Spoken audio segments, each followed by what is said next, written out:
Saudara-saudara yang dirahmati Allah Subhanahu wa Ta'ala, setiap muslim itu seharusnya belajar mengenal Tuhannya dengan baik, yaitu Allah Subhanahu wa Ta'ala, satu-satunya zat yang berhak untuk disembah dan juga ditaati. Ma'rifatullah adalah puncak akidah dan tauhid seseorang muslim. Ma'rifatullah merupakan tolak ukur kualitas keislaman dan keimanan seseorang.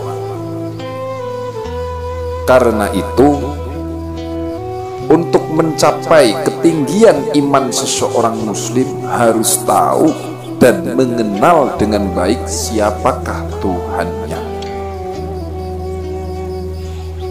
Saudara-saudara yang dirahmati Allah Subhanahu wa Ta'ala, ma'rifatullah itu bukanlah mengenali zat Allah, karena hal itu tidak mungkin terjangkau oleh akal manusia yang terbatas. Ma'rifatullah itu menurut Ibnul Qayyim sebagaimana yang didefinisikan oleh ahli ma'rifah adalah ilmu yang membuat seseorang melakukan apa yang menjadi kewajiban bagi dirinya dan konsekuensi pengenalannya.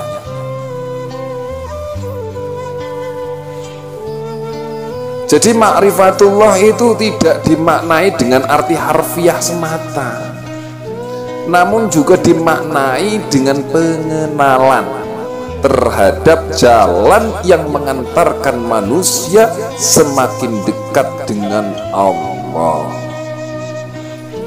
mengenalkan rintangan dan tantangan yang ada di dalam perjalanan mendekatkan diri kepada Allah Subhanahu wa Ta'ala. Figur teladan dalam ma'rifatullah adalah Rasulullah Sallallahu Alaihi Wasallam. Beliaulah sosok yang paling mengenal Allah, paling dekat dengan Allah, dan paling taat pada perintah-perintahnya Allah Sallallahu Alaihi Wasallam. Sebagaimana Rasulullah Sallallahu Alaihi Wasallam bersabda, "Sayalah orang yang paling mengenal Allah dan paling takut kepadanya." Hadis ini diriwayatkan oleh Bukhari dan Muslim. Jadi tingkatan berikutnya yang paling mengenal Allah adalah al-ulama'ul amilun, ulama yang mengamalkan ilmunya. Qala Allah Ta'ala, innama yakhshallahu min ibadihil ulama. Sesungguhnya yang takut pada Allah di antara hamba-hambanya hanyalah ulama. Jadi orang yang mengenali Allah dengan benar adalah orang yang mampu mewarnai dirinya dengan segala macam bentuk ibadah. Kita akan mendapatinya sebagai orang yang rajin sholat. Pada saat yang lain kita dapati ia senantiasa berzikir, tilawah, pengajar, mujahid, pelayan masyarakat, dermawan, dan lain-lain sebagainya. Jadi tidak ada ruang dan waktu ibadah kepada Allah kecuali dia ada di sana. Dan tidak ada ruang dan waktu yang dibenci Allah melainkan dia menjauhinya. Saudaraku yang dirahmati oleh Allah Subhanahu wa Ta'ala, ma'rifatullah adalah puncak kesadaran yang menentukan perjalanan hidup selanjutnya. Karena dengan ma'rifatullah manusia ini bisa mengetahui tujuan hidup yang sesungguhnya. Ketiadaan ma'rifatullah adalah bisa membuat orang hidup tanpa arah dan tujuan yang jelas. Bahkan orang yang tidak mengenal Allah dengan benar akan menjalani hidupnya itu seperti binatang. Naudzubillah. Jadi ma'rifatullah adalah asas perjalanan ruhaniyah manusia secara keseluruhan. Orang-orang yang mengenal Allah akan merasakan hidupnya tenang, hidupnya lapang, dan dia hidup di dalam rentangan-rentangan panjang antara sabar dan syukur. Dari ma'rifatullah ini manusia akan mengenali kehidupan di luar alam materi seperti malaikat, jin, dan roh. Jadi dengan ma'rifatullah, seseorang muslim akan senantiasa menjaga dirinya dari melanggar aturan-aturan Allah Subhanahu wa ta'ala, sehingga hidupnya dipenuhi dengan rahmat dan ridha Allah. Saudara-saudaraku yang dirahmati oleh Allah Subhanahu wa ta'ala, puncaknya ilmu adalah mengenal Allah. Seseorang dikatakan sukses di dalam belajar atau menuntut ilmu apabila dia semakin mengenal Allah dan semakin dekat dengan Allah.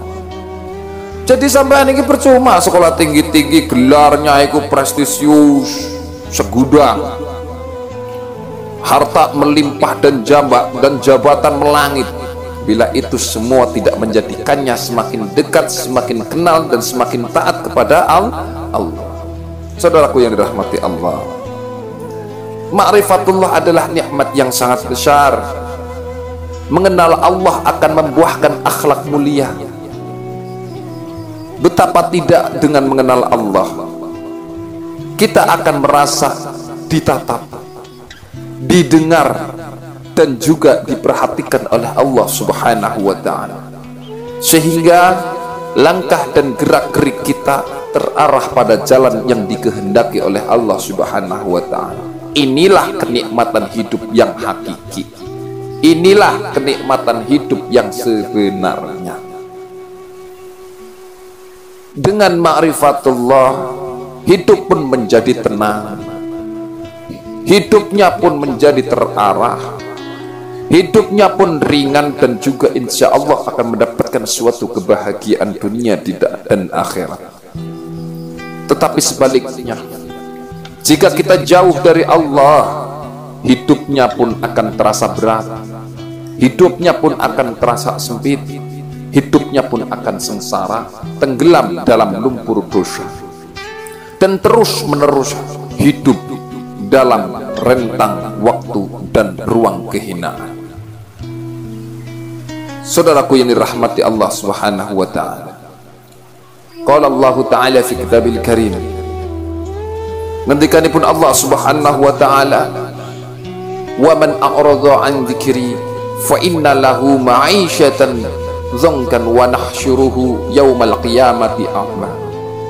Barang siapa yang berpaling dari peringatanku, maka sesungguhnya baginya kehidupan yang sempit, dan akan kami bangkitkan pada hari kiamat dalam keadaan buta. Na'udzubillahi min dzalik. Saudara-saudaraku yang dirahmati oleh Allah Subhanahu wa ta'ala, di sini ada beberapa ciri, ya, ada beberapa ciri-ciri seseorang yang mengenal Allah Subhanahu wa ta'ala, yaitu al-arif billah. Di antaranya yaitu adalah tidak takut dan juga tidak pernah bersedih, ya, di dalam hatinya, karena la khaufun alaihim walahum yahzanun, dengan urusan-urusan duniawi. Karena itulah kualitas ma'rifah kita ini bisa diukur bila kita selalu cemas, bila kita selalu takut kehilangan dunia, berarti kita itu jauh belum mengenal Allah dengan baik. Sebab orang-orang yang ma'rifah, susah senangnya tidak diukur oleh ada tidaknya suatu dunia, tetapi diukur oleh dekat tidaknya dirinya dengan Allah Subhanahu wa ta'ala. Kemudian ciri-ciri orang yang ma'rifah al-arif billah yaitu adalah akan senantiasa menjaga kualitas ibadahnya, karena dengan terjaganya suatu ibadah akan mendatangkan banyak manfaat dan keuntungan di dalam hidupnya. Di antaranya yaitu hidup selalu berada di jalan yang benar, memiliki kekuatan di dalam menghadapi segala cobaan. Allah pun akan selalu mengaruniakan di dalam hidupnya. Kemudian orangnya pun akan selalu optimis dalam menghadapi kehidupan, memiliki kendali dan kontrol dalam hidup sehingga tidak selalu terjerumus ke dalam jurang kemaksiatan, selalu berada di dalam bimbingan dan pertolongannya Allah Subhanahu wa ta'ala, bahkan memiliki ruhiyah imaniyah yang kuat. Saudaraku yang dirahmati oleh Allah Subhanahu wa ta'ala, mudah-mudahan ini bisa menjadi pandangan pengetahuan buat kita, agar kita bisa semangat dalam mengenal Allah. Artinya agar juga kita itu bisa semangat dalam belajar menuntut ilmu, agar kita selalu belajar, selalu mendekatkan diri kepada Allah Subhanahu wa ta'ala.